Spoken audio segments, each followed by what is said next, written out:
يعني يوم ما نتزنق واتحبس دمنا، مودست يجيب جون ويصنع هدف لكريم فؤاد. ايه يا مودست؟ ايه يا مودست؟ هي كانت عايزه زنقه عشان تفكها ولا ايه؟ لا الحمد لله الواحد دمه نشف، وبعدين نخسر سوبر بعد كاس عالم وبعد برونزيه كانت هتبقى صعبه، كانت هتبقى دمها غتت. وبعدين بقى يعني كان هيفرح الشامتون، كان هيفرح اخواتنا وحبايبنا بتوع بيراميدز وحبايبنا بتوع الزمالك.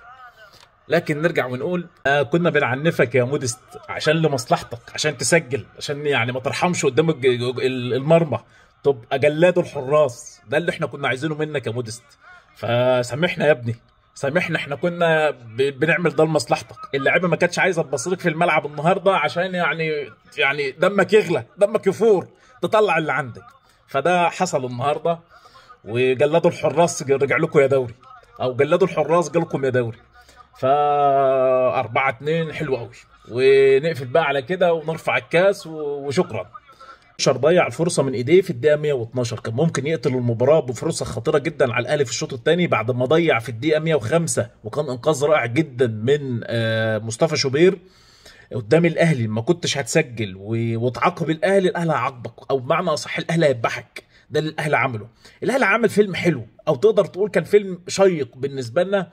قدرنا الحمد لله بفضل الله ننهيه يعني بدون اي ازمات لينا. كالعاده ازمات نفسيه وصحيه للمنافسين كلهم اللي كانوا بيتفرجوا على المباراه النهارده، وربنا يعينهم بقى على السيناريو اللي الاهلي يعني طمعهم شويه فيه. بامانه المباراه النهارده محتاجه دروس كتير جدا نستفيد منها. الدلع لعيبه الاهلي لابد يتقرص ودنهم شويه. ضياع الفرص وفي الشوط الثاني بسهوله جدا، ده كان نتيجته ان احنا اتعادلنا ودخلنا في السيناريو ما كانش لذيذ. فلازم عمو كولر يشد الودان قوي قوي. الحاجه الثالثه دكه البودلة اللي لازم نبص لها بشويه نظره. اكيد اللياقه البدنيه مأثره النهارده مع لاعبتنا كلها، لكن انا حابب الدكه عنده تبقى قويه. عايز اما انزل مهاجم يبقى مهاجم ما بيرحمش، مهاجم ما بيعتقش في الفرص. اللاعيبه الاجناب، انت لما طلعت بيرسي تاو وطلعت حسين الشحات وطلعت امام نظرا للاصابه والاجهاد، انت ما بقاش عندك لاعيبه بتخترق فيهم. يعني انت لاعيبه يعني واحد لواحد زي بيرسي تاو ما فيش، حسين الشحات ما فيش. انت بتعتمد بقى النهارده، كنت شفت طاهر محمد طاهر الوحيد اللي بيعمل الحكايه ديت، مش موفق في بعض الحالات لكن في بعض الحالات بيعدي. بس انت عايز لعيب على الخط ما بيرحمش، لعيب سوبر. فانت لازم تبص للدكه من الحته ديت كويس جدا جدا جدا. نتمنى ان شاء الله كولر يستفيد من الدرس. لازم نتعلم من الدرس ان انت تحكم بقى على مودست حكم نهائي. انت داخل انتقالات يناير، لا اما تجيب مهاجم يفنش معاك في بطولة افريقيا، لا اما هتفنش علينا بمودست. اكيد بنحكم على المهاجم بان هو بيسجل اهداف. مودست النهارده جاب جون، فهل هتستمر الاستمراريه دي بتاعته؟ فنتمنى ان شاء الله. الحاجه الثانيه، النهارده كانت لعيبه في الملعب، رجاله. نص الملعب بتاعنا كان ممتاز جدا لحد ما استقبلنا هدف في مرمانا عن طريق خطأ مصطفى شوبير.